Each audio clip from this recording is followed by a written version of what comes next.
Hello friends, welcome to my channel Pooja Patel. આ વિડીયોમાં હું સમજાવવાની કોશિશ કરીશ કે આપણે DFA કેવી રીતે ડ્રો કરશું. જ્યારે આપણને એવો ક્વેશ્ચન આપેલો હોય, design a DFA which accepts all strings not having more than 2 A's.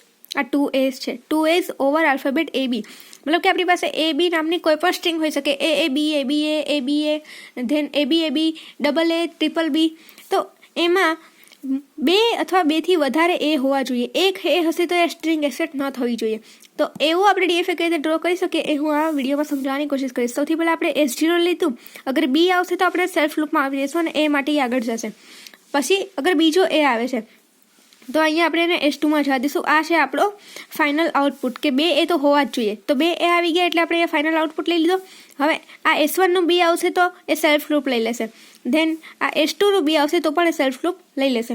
હવે S2ના એ B આપણે ક્યાં જશે તો B માટે આપણે અહીંયા જોઈ લીધું. હવે એ માટે જશે એ S3 ઉપર. S3 ઉપર એ એક એવું ડેડ સ્ટેટ છે કે BBAA, મતલબ કે B ધેન આગળ B than AA.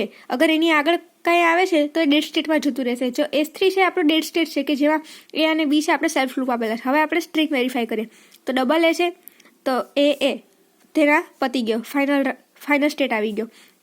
Than ABA તો ABA આ પણ પતી ગયું. AAB તો AA અને B આ પણ અહીંયા વેરીફાઈડ થઈ ગયું. ABAB તો ABAB આ પણ વેરીફાઈડ છે.